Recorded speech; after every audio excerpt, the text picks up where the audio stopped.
Tan, welcome to the Happy Engineer podcast, man. Glad you're here. Hey, Zach. Thanks for having me on your show today. Let's jam today, shall we? No doubt, no doubt. If there was ever a topic that engineers love, it's productivity.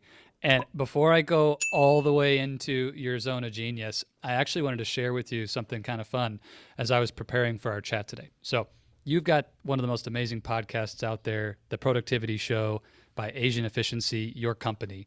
And I was digging through all that content. Like, there's so much good stuff here. Where could we begin a chat? And I found an episode from December 7th of 2022 on productivity mindsets. And I was like, oh, this is perfect because mindset is a huge part of what we coach at Oasis of Courage and talk about here on the Happy Engineer podcast. And I listened to it, and sure enough, one of the mindsets was that happy people are productive people. And I just wanted to put that out in front of you and ask the question, what is it that makes that true, that happy people are productive people? So this is an evolution of thought that I had because when I started Asian Efficiency in 2011, I was still learning about productivity and I was publicly documenting everything I was learning about time management, efficiency, goal setting.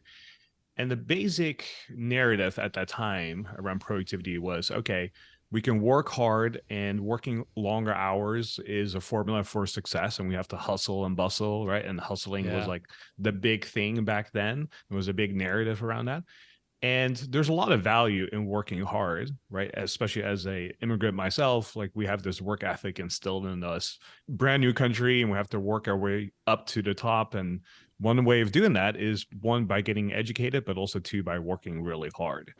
And so growing up, was always instilled that work ethic. And you come to a point where working hard is just not a formula for success anymore because there's only 24 hours in a day and there's only so many hours we can actually productively work. And so for the first 5-6 years or so of running my company, I instilled this idea that, okay, we can all work harder, but we can also work smarter. Mm-hmm. And one of the things I was learning along the way was there's a great book called 30 Lessons for Living. The author interviewed people who are about to die, and he asked them, what's one life lesson you would like to pass on to the next generation? And one of the major themes of the book is that our happiness comes from our relationships with people. And so even though I was working really hard and working smart, I wasn't having great relationships with people around me, if I was being really honest with myself, right? Okay. So for example, I would be working on the weekends. I was working hard, long days to build my company and grow it, but it came at the expense of not being around my family during certain holidays or not even calling my parents at least once a week while I'm on the other side of the country or on the other side of the world, right? Even though I was like successful in many ways and people would look at me and go, Tan is a successful and productive person, it came at the expense of the relationships that I had. And if I was being honest with the relationships with my people in my community, people here in Austin, Texas, where I live, I might see you, Zach, down the street and go, oh, that's Zach. He does coaching and podcasting, but I don't know Zach as a person. And that book made me realize, wow, like if I want to live longer and be happier, I want to make sure that I have close-knit relationships with the people I have around me. So literally the last 5-6 years or so, I spent most of my time figuring out like, how do I build like deeper, meaningful relationships with people? And what I realized is that when we have that in our lives, we tend to be, as a byproduct, more productive people as well. So if I look at my own journey, I went from a person who is very technically skilled in many ways, and then also knows how to be productive using different mindsets and tools and apps and workflows and just like overall skill sets. And then on top of that, you add somebody who is also very well connected, has a great relationship with their parents, with their siblings, with their community, and as a person overall is very happy. Then you have this formula for success almost of like, you know, being productive at any given point in time without having to sacrifice your health, family, and things that matter to you, which is kind of the signature thing for us now. And so it was an evolution of thoughts. And now when I work with people, I always like to say happy people are productive people. And now I'm trying to optimize people's lives for happiness. And even though they want to be more productive, the goal to get there is, yes, productivity is a way of a means to an end. But if we focus on the destination first, we can reverse engineer of how to get there. Mm-hmm. And that's how that whole evolution came about. So you're speaking my language, Tana. This is so good. But there's two things you said I would love for you to go a bit deeper on. One was the point at which hard work stops working. Where did you find that point for yourself? And maybe is there a principle there you can extrapolate for all of us? How do we know when just grinding harder and hustling more is no longer going to create the return on that time invested? Where is that point? Where was it for you, and how do we find that for ourselves? So the way that worked out for me was I actually dropped out of college to work at this life coaching business in Los Angeles. And for those who don't know, I'm Asian. My parents are Vietnamese, and I committed cardinal sin number one of any Asian kid, which is dropping out of school. Oh So no. any, Oh no. everybody can relate to that, I'm sure. Your parents are not going to be happy. Mine definitely weren't happy. They sacrificed their lives to give me a better opportunity. Like they escaped communism in Vietnam. They were refugees in the Philippines. They immigrated to the Netherlands, started from the bottom. And then they gave me the opportunity to study in Los Angeles. And, I kind of squandered that by dropping out of school. Right. But I had this very unique opportunity to work under this guy who became my mentor at that time. He was like a big life coach in Los Angeles, A-list clients. And so I said, you know what? This is a very unique opportunity. I can always go back to school, but this opportunity might never present itself ever again. And I said, I'm Okay. going to take this with both hands. And if it doesn't work out, I can always go back. And his life coaching business was booming. And this is back when 2008, when the economy tanked and Sure. we had that Yes. whole crash, right? And I remember our office was on Sunset Boulevard and it was next to the CNN building. Our parking garage was on the other side of the building. So I would park my car every day, walk past the CNN building, and on the outside of the building, they have all these monitors that show different headlines and different talk shows that we're hosting. And every day I walked by in the morning and in the evening, I would see all these headlines of, the stock index tanking and stock Hmm. markets falling and we're in a recession, things aren't looking good. And meanwhile, this company that I was working at was just booming and booming and booming. And I never felt like we were in a recession. And so our company was growing really fast. I was barely 19, 20. I was started as an intern. Then I worked my way up to be a marketing associate. And eventually I ran the whole marketing department. And so this happened within like 8 months, right? So Wow. Wow. things were growing really fast. The business was like growing so fast that my workload and demand went up every single week. And so I had to learn to keep up with that. And I was willing to work hard. And, especially when we're so young, we can sleep 3, 4 hours a night and still be fine, right? And have a drink the night before. And, as we get older, we kind of realize, oh, that's not going to last forever. Yeah. But I Not felt invisible not there and today. invincible at that time.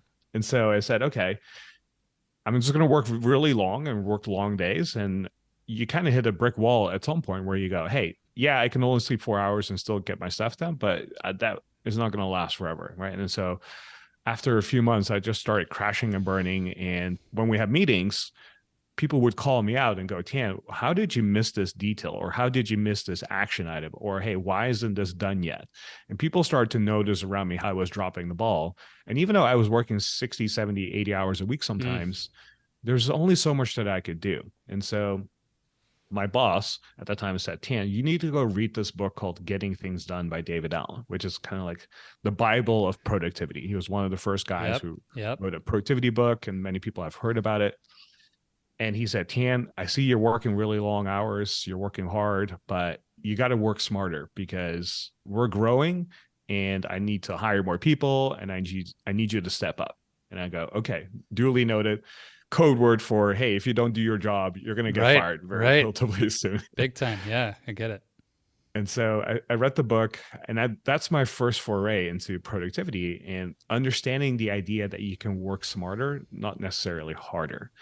And so that went down the rabbit hole for me where I was attending Tony Robbins workshops, learning about Brian Tracy, learning the classics from Zig Ziglar, Jim Rohn. And so you start to get exposed to all these different ideas and you realize, okay, with the minimal time that I do have available, right? When I was driving to work, I was listening to audiobooks on CDs at that time, where I was just listening to whatever I could because I had to make the most out of my time. And so I got kind of exposed. And there was one exercise that really stood out to me, which was the idea that Zach, if I asked you, what are some most important values in your life or things that you treasure the most? People oftentimes will say stuff like family, career, right? Travel. And so I kind of did the same exercise and I realized like family is number one, career second, and travel is third. And then the second question is, if you look at your calendar and how you spend most of your time, rank them from 1 to 3, what happens on there? And so my number one was obviously work because I was working so much. And then travel was like non-existent. It didn't even make the top 3. And then the second thing was just relaxation, like time for myself. But the gist of the exercise is that ideally you want your number one value to be also reflected in how you spent your time. And so when I was looking at that, I said my number one value is my family, but my number one time activity was actually working. And that's when I realized I was so out of alignment. I was working so much at the expense of what I valued the most, which was family. That's why I wasn't at our Christmas dinners or Thanksgiving dinners or national holidays. In my culture, Lunar New Year is like a big deal. I would skip a lot of those, even though family was coming from all over the world because I was working. I kind of realized, hey, things have to change. And ideally, I want to align my number one value with my number one time activity and also how I spent my time with that. Working smarter just became a bigger priority. And I think for everybody that's listening to this, we're all hard workers. We're all smart. We're always learning. We're spending time, money on ongoing education, which is great. But also don't forget the bigger picture to go, hey, what is most important to you? And is that reflected in how you spent your time? And if it's not, what do we have to change so that we feel aligned? Because when things are aligned, you start to notice that life is just so much easier and simpler. Like when you wake up, you kind of know what to do, what to focus on, what to prioritize. So when you look at your to-do list, you go, hey, I know what's most important here. Let me prioritize this. And every decision you make just moving forward becomes a lot simpler. So that's one thing I would always encourage people to do. Tan, what I like about the story, and I want to highlight because for engineering leaders who I work with, this comes up all the time. There was this arc of, extreme passion around the opportunity, and it slowly builds in terms of that energy and effort and time. And I want to succeed and I want to crush it. And next thing you know, you're already putting in the 60, 70, 80-hour weeks, but things are falling through the cracks. And you're doing more than you've ever done, and things are still going undone. And that's a source of immense stress for so many engineering leaders where they feel that same tensions. Like, how could I possibly do more when I'm already putting in all this time? And one of the things that I share with them is this idea around, we talk about burnout as the point where you crash. It's like you hit the ground and then totally flame out, rock bottom. It's this horrible experience, maybe physical, truly in your body, where your body gives up and you can't function. But it begins way further back when you're burning fuel faster than you're filling the tank. The burnout starts well before that. And I hear that in your story. It's like you had those maybe signs looking back, you could see, okay, this is where I just used the one strategy of time and more effort and more hustle instead of getting smarter. And then you made that shift. The one thing, and it's related to the point from earlier I was going to ask you, and it came up again here around relationships. You mentioned around the happy people are productive people, that relationships was big for you. And then it came up again that family was this top value, and a quick exercise to assess alignment around that. One of the things I hear a lot that's a challenge for people is, if family's my number one, I want to spend time with family, but I have a W-2 job, 40 hours a week at least. It's pretty rare in engineering and tech that's really what's happening. You're probably talking 45, 50 as average. Maybe some would even say more. And how would I ever spend 50 hours a week with my kids, but keep my job at Apple or Google or Meta? Like, those are not compatible things. So how would you address the need for prioritizing that top value with the realities or the conflicts that people face in building their careers? This is something I get asked quite often because they almost take it too literally. And that's kind of like the engineering mind, right? Like we have to solve a problem and we're given a box of how we're going to solve this. And we want to specify to specific details. And the bigger picture behind all of this is really, are we intentional with our time?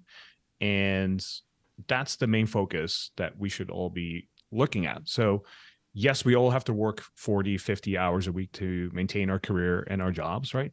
But also I like to think and extrapolate and say, hey, my vision for life is I'm going to be living to 100 years. That's my big goal. And I want to be able to be mobile and healthy while I'm still 90, 95, to be able to get on the plane and go somewhere, right? And so instead of thinking about like a 1 hour increment or a 1 week increment, think about your life as like you living into 100 years. Mm, How would I you love that. change your decisions then in terms of how you spend your time? So what that might look like is, and I'm a big believer of seasonal things in our lives. So there might be 1 or 2 or 3 or 4 or 5 years where you're working more because you're building your career, you're building social capital, you're building a lifestyle, you're building something for you and your family. So it's the idea that, hey, if you're willing to spend, more hours at work for the next 3 to 5 years to set yourself up for the next 10, 15 years, that's an ROI that makes sense, right? Yeah, And now yeah, we're being very intentional about, okay, I'm willing to work 40, 50 hours a week because I'm making good income, I'm saving a lot, I'm investing it in the stock market or in real estate or whatever asset classes you are most familiar with. And then you set you and your family up for the next 10, 15 years, where you can then maybe work fewer hours, right? Or you work 35, 40 hours a week, but then now you have more time to have time off, to spend time and vacations with your family, to be more present when you have kids, to be able to drop them off at school and pick them up as well and have that time flexibility. So yeah. there's all these Really good. different seasons of life. And so don't focus so much on the next week or 2 months, but focus on the next like 50 years of your life, because there's a lot of life that we all have left. Mm, And that it's changes your good. perspective of how you change your decisions around, okay, what am I willing to do now to set myself up for later? Yeah, I like this. And one thing I'll tell people, the mantra of the world is that life is short. YOLO, you only live once. Your life is short. Don't miss out. But I like to remind people life is also long. You have more time than you think. And statistically speaking, you and I have many years ahead of us. It's not guaranteed, but it's also very likely that we will have it, and let's enjoy it. So I like that seasons approach. Tan, I want to hear the genius of productivity from the work you've done. Over 16,000 clients now that you've supported and becoming more productive and happier as a result. 12 million plus downloads of your podcast. So many people being changed by that. And you're there in Austin crushing it right now. But I don't want to brush over what you mentioned a moment ago about your story growing up and coming to this place in terms of where you're at in career and business. Would you be willing to tell us a little bit about how your childhood journey and the different challenges of being an immigrant, what was that like? And which pieces of that are still with you as a key part of how you serve and think about productivity today? My parents are Vietnamese. My mom and dad grew up in Vietnam. But what's funny is they didn't know each other when they fled the country. So in the 80s, it was still under a very communist regime. And so the government could just literally come to you and take whatever is yours and say, hey, this is your tax, or this is part of the government property. So I remember my mom telling a story of how my grandfather used to own a gas station, and she would come in with a wheelbarrow and take in all this amount of cash, put it in the wheelbarrow, cover it with a blanket, and then, walk her way home to hide the money, because if the government came in to the gas station, they wouldn't be able to take all of their money, right? Because it's government property. And so you hear stories like that and you go, wow, that is so insane. That would never Oh my happen goodness. in America. And so long story short, they had to escape the country to be able to pursue a new opportunity in life.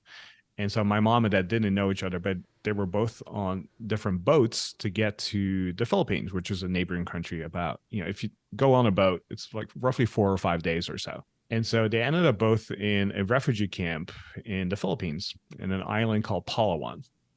And they met each other there. They started dating there. They were there for 3 years, and they even got married inside of a refugee camp and then had me. So the whole life story started inside of a refugee camp there. Wow. And when I was about 6 months old, there's a picture of me, my mom, and my dad. And all we had was a diaper bag, one suitcase, and a briefcase with documents. And that's all we had. And maybe like $600-700 just to Mm. start a new life in a new That's country. your whole life in that one photo.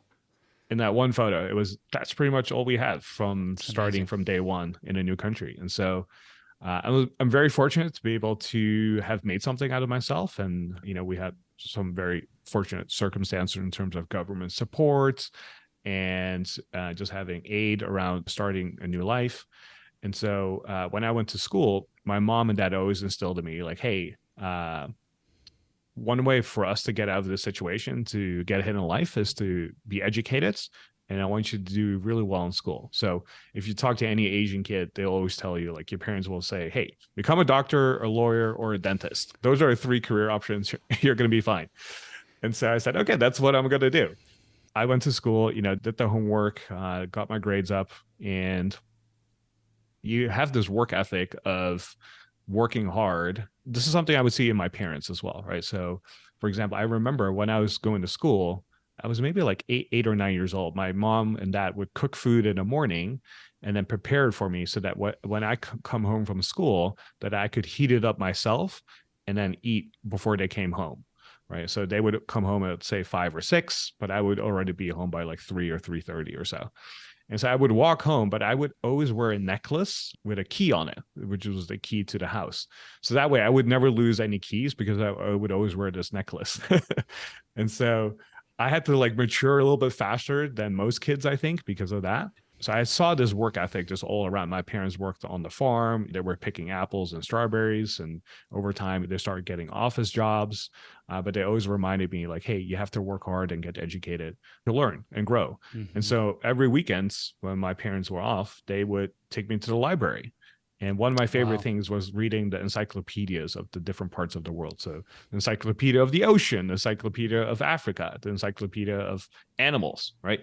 And I would always learn and remember these different facts. And it wasn't until I came across a book called Rich Dad Poor Dad when my mind was just like blown away by this idea that you could start a business and you don't have to become a lawyer, dentist, or attorney or a doctor to make something out of yourself. And I felt like I was reading like this hidden black book that I was not supposed to read because Lots it of was people going with that against, story. Yeah. yeah, it was going against everything I was being told and taught. And so, long story short, I started my first business when I was 12. I taught myself how to code from just studying books in the library. And I started a web development agency when I was 12 years old. And I remember my mom had to sign off when I was incorporating because I was too young, right? So my Yes. mom was Yes. the head person of the company. And so I was very fortunate to start a business and became pretty successful to the point where I had to hire some of my friends from school. I was teaching them how to code, and then I would hire them to come help me out. I knew that this was like my way out. I was very fortunate in that sense. And comparing that to today, even though I dropped out of school, I never lost the desire to stop learning. So I was continuing to read books, going to workshops and seminars. And even though I didn't have a formal education, I always kept reading at least 10, 15 books a year, right? And one Mm-hmm. simple Mm-hmm. habit that makes it really easy is if you read 20 pages every single morning or just every day, you end up reading the equivalent of 30 books in a year. So everybody can spend 20 minutes in any given day to read a Yeah. book, Yeah. right? It's And if really you good. just make that a habit, you'll actually end up reading about 25 to 30 books in a year. And nobody starts the year saying, you know what, I'm going to read 25 or 30 books this year. Like that seems like mission impossible, right? Like 2 books a month, like that's absurd. But if you create this small habit of reading 20 Yeah. pages per day, you end up doing that. And that's something that everybody could strive for. So good. First of all, thank you for sharing your story. It's so powerful. And I'll share a little nugget with you that you'll really appreciate. I agree that a daily reading habit is essential, and I love my morning reading time. And my wife still jokes with me to this day, where one day she walked in and I had a diagram of our apartment on a piece of paper in front of me, and I was using one of the tools from Lean called a spaghetti chart, where you chart how you're walking and the paths of the flow of Zach, in this case, my actual morning routine, like how I would move through the apartment. And she's like, "What are you doing?" I said, "Well, I'm seeing if we can rearrange where the coffee and the coffee pot and the different things that I use in the morning in our workspace so that I don't walk as much and I can save some time in the morning and get a couple more minutes to read." And she's like, "What are you talking about?" I was like, "Yeah, well, 2 minutes or 3 minutes, that's 3 pages a day, and that's another 1,000 pages a year. Like I could get in 3 more books just by moving the coffee pot. And I was so jazzed by that. And she made fun of me. Like only an engineer seeking productivity would draw a spaghetti chart of his apartment to move the coffee pot around. But anyway, I love that. So let's use this as a pivot then. I want to make sure we share with the happy engineers out there something really useful around productivity that you've discovered from helping so many people to level up in this area. So where would you say we need to begin? What are the foundational pillars and pieces of productivity? The framework that I teach is what I call the T framework, and it stands for time, energy, and attention. So those are the three pillars of productivity. So if I'm working with somebody, I'm always looking at the T framework and go, how can I maximize their time? How can I maximize their energy? And how can I maximize their attention? And it's just a simple idea that most people, when they first come to us, they usually lack time in their life. And when you're lacking time, you feel overwhelmed. If you're lacking energy in your life, you oftentimes feel exhausted, right? So it could be where you come home from work and you said you want to do X, Y, and Z, work on a project, work on a side hustle, do some studying for career advancement, but then you just come home and you're too tired and nothing ever happens, right? Yep. And then attention is simply the idea that we want to focus on the goals of projects that matter and make sure that we're working towards them, because nothing pains me more than seeing you work on something really hard for many hours, many days, only to realize it was the wrong thing to work on. Right. So that's not how we're going to maximize our life. So I want to make sure that anybody that I work with has all three in check. And especially for engineers and knowledge workers like you and I, attention is probably the most challenging aspect. And so the question I get often asked is, how do I know I had a productive day? Or how do I know that I'm maximizing my day? When you're doing, for example, coding or any sort of engineering work, the thing is, it's hard to quantify that in many ways, right? Because if you're working through a problem, it could take you like a few hours to work through it, or you have a stroke of genius and all of a sudden you solve the issue in 2 minutes, right? So time is not a great metric to measure outcome or results. And so what I've discovered is that this is something what I call the daily target. So before you start working, I want you to ask yourself this question: how do I know I had a productive day? And whenever you answer that question, whatever the answer to that is, that's what I call your daily targets. So for example, when I start working, I might say, how do I know I had a productive day? Well, one would be I've recorded a podcast with Zach. And then two, I've made sure to write at least one email newsletter for the Asian efficiency audience, right? And that could be my definition of success, essentially. And that is my daily target. Because every day is going to be a little bit different. We're not in the industrial age anymore where we could be held accountable for something numerical and something so simple as like, well, Zach, if you create 10 widgets today in a factory, you had a productive day, right?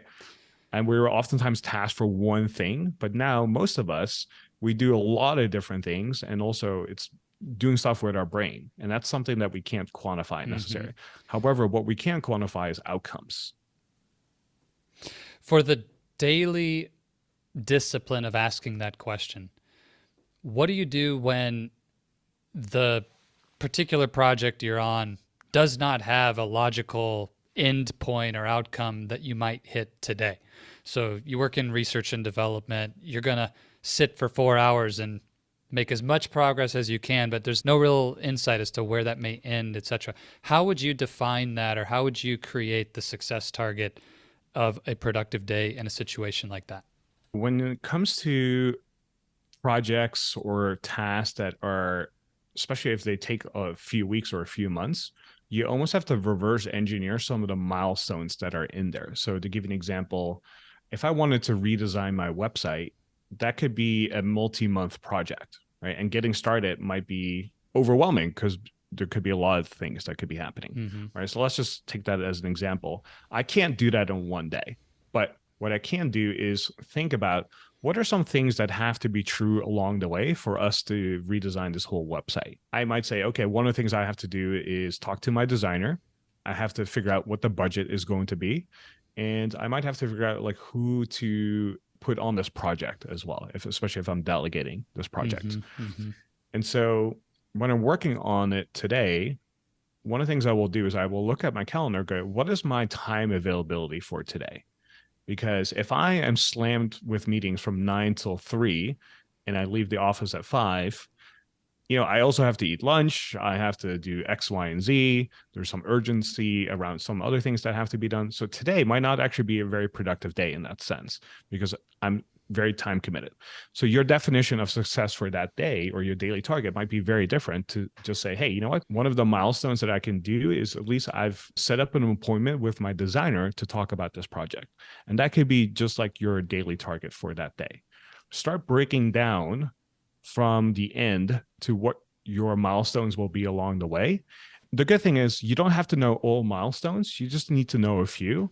And if you can know the next step, that's oftentimes good enough to get started. Because when it comes to redesigning a website, there might be 50 million different tasks that need to be done.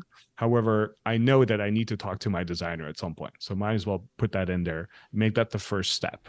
And so if you're feeling stuck, just continue to break it down to smaller chunks until you feel like you know what the next step is. Because if it's overwhelming, it just simply means that there's too much there or it's too vague. And we have to get very specific. And the more specific it is, the easier it is to get started. That's good. One thing I say a lot, Tan, is there's two things that are true. The vision of success for the end goal, getting crystal clear about what we want to create. And if we don't know what that is, let's go create it. But once we have it, that's truth number one, the North Star. And then the only other thing that's true is the next step. Everything in between is just a guess anyway. So let's keep working. For time and energy, so I like this question around attention. How do I know I had a productive day? Is there a similar either question or simple action that you encourage all your clients to take first if they're feeling overwhelmed with time or exhausted and low on energy? What would be that first move that we take on those two buckets? So when it comes to time, I wouldn't say there's a good question, but there's a set of skills that we teach. So there's actually, in fact, we have a course called 25X Productivity System, and it's basically my methodology to productivity. It's similar to like how you have getting things done, to agile method, to other ideas that are out there. Yeah. But what I've discovered that is unique to my system is that it's a holistic approach to productivity, because a lot of people don't talk about energy. They don't talk about focus or attention. They just show you the tactics and tools that you need to kind of like mechanically do stuff, but they don't look at it from a holistic point of view, right? So for example, the reason I bring up energy and it's part of my framework is because you could have all the skills, all the tools, you could be a GTD master, but if you have no energy, nothing will get done, matter. Right? Yep. It's kind of like having a beautiful Ferrari in your garage, and you as a driver might be very competent and skilled and excited, but if there's no fuel in the tank, guess what? That car's not going to go anywhere. Likewise, if you and I have no energy, we could be very skilled and productive, but stuff won't get done. So when it comes to time, one of the things I like to teach is different levels of planning. So I'm thinking about quarterly planning, monthly planning, weekly planning, and daily planning. Those are some of the skills that I teach, because I'm a big believer that if you want to maximize your time, it's not necessarily being a calendar ninja necessarily. What's actually more important is that you are proactive and intentional about how you're going to allocate your time, right? It's just kind of like if you're a wealth manager and you have all this money that you need to figure out to grow, you're not going to sit down and wait and just have it be stored somewhere and just sit back. You want to be proactive about how you're going to use a resource to continue to grow it and use it and transfer it so that it grows and compounds over time. Same thing with our time. We want to make sure we are proactive about it. So I want to make sure that you are looking at your goals every single day so that you're reminded of what's most important to you, so that when you start tackling the week or tackling the month or even tackling the day, you know how to prioritize your to-do list. So for example, for you, Zach, let's just say, you want to grow your coaching business to, let's just say $10 million a year, right? And that's like a thing that's so important to you. If that's the most important thing, if you look at your to-do list, then there's certain things on there that you have to do or that feel important. But in reality, there's only a few things that are most important, right? So if your to-do list says, I have to record a podcast today, I have to reach out to a few clients that are prospects, I have to clean out my closet, I have to do my taxes. Like, these are all things that might feel important to you. But when your number one focus is to grow your coaching business, then recording a podcast makes sense. It's for the long-term gain of it, right? Reaching out to prospects or clients is something that can help your business right now. These are two things that are probably more important than cleaning out your closet. And yes, we have to do our taxes and it's urgent, but if it's not due in the next month or so, that can probably wait because you want to make sure you record your podcast, which is a long-term gain first. Naturally, I don't want to miss this conversation, Tan. Super important. No, I love that. And all priorities are not created equal. And I think this is a big fallacy that engineers deal with is everything tends to stack in our minds as equally important. It all needs to get done. Everything is the number one priority. And so I really appreciate what you're saying there. Tan, one thing I also believe is that knowledge is not power. Only the knowledge we implement, take action on creates power. And in this case, productivity in our lives. So I want you to tell the happy engineer out there where they can get connected and actually take action on this. If they need support in 25xing their productivity, implementing the T framework, everything that you teach, what's the first and best step for someone to take to go get into this world of productivity with you and your team? So the easiest way to get started is by going to our website, asianefficiency.com, and just subscribe to our email newsletter. So you'll get emailed a free time management guide. We're going to also send you some apps and tools recommendations that we recommend for people. There's over 500 free articles we'll give you some links to that you can just check out, and we will personalize it for you as well. So you can make sure that you're reading stuff that is most relevant to you. And then if you're loving podcasts, we also have a podcast called The Productivity Show. It's a weekly podcast where we share tips, productivity strategies, and action items for you every single week to make sure that you're making progress and moving forward in life every single Monday when we drop a new episode. Awesome. And I can't say enough about the content. I've been consuming tons of it in preparation for our chat today, and it is fantastic. So keep up the great work, Tan. Tell me too, for you, 16,000 plus clients, what are the kinds of results that you get really excited about when you hear somebody who's going through your program and they're doing this work? What jazzes you up in terms of the kinds of outcomes you're seeing people get? One of the success clients that I have is his name is Scott. He is a loan officer at a Fortune 500 company. And he shot me a text message the other day, and he and I have been working on and off for the last few years, and he's been through a few of our programs. And the gist of the message was, "Hey, Tan, I stopped following Asian efficiency in the last year or so, and I just become so productive and moved ahead and got promoted multiple times that, you know what, I can kind of focus on other things in life now. And I just want to let you know that things are working well, and I wish you the best with you and your business, and I'm looking forward to seeing you whenever you come visit me." That to me was like the ultimate success story. Someone became so productive that they didn't need us anymore. Like they essentially fired us from being around them. And so that to me is what I would want everybody to be, right? Just like when you look at the dating apps, there's an app called Hinge that's really popular. And the tagline is, "This app is meant to be deleted." And I felt like, oh, that's a great message. And I feel the same way about us. Like, I want you to be so productive that you have all the skills you need so that you can move on with your life and focus on other things. Because yes, productivity is a means to an end, and there's a certain set of skills and tools that will help you get to what you want to accomplish. And once you have it in place, it's kind of like once you learn how to ride a bike, it will always be there with you. No matter if you stop riding a bike for 10 years, once you get back on it, you'll know how to ride it. Same thing with a lot of the skills that we teach. Once you know how to plan your day, how to manage your calendar, how to focus, you just need every now and then just a subtle reminder to go, hey, this is what I need to do. And then you're back on track. I love that. Working yourself out of a job, Dan. That's good stuff right there. Well, thank you for your time today, your generosity, sharing about productivity with myself and the happy engineer out there. Tan, one thing I believe, and we always finish with this idea on the Happy Engineer podcast, that questions lead and answers follow. And great engineering, great coaching, and becoming productive all has in common. If we want better answers, we need to ask better questions. So coming out of this conversation today, what's the best question that you would lead the happy engineer with? So I spend a lot of time doing thinking time, which is the idea that I want you to spend at least 30 minutes a week thinking about a question. So I want to encourage you to think about this question I have for you here today, which is, what has to be true in order for me to accomplish X, which could be a goal or outcome, in half the time that I think it is possible? So, what has to be true in order for X to be accomplished in half the time that I think that I have available? So, for example, what has to be true in order for me to grow my business 10x in 1 year when I think it might take me like 2 or 3 years to do? And if you're able to answer that question, you'll start to identify a lot of things that you could be focusing on, milestones that might be there, questions that might come up that you have to answer as subsequent questions. And so Yes. if you think about the conditions that have to be true, and not necessarily the action items, but just the conditions that have to be around you in order for this to happen, I think you'd be surprised with what comes up for you. I love it.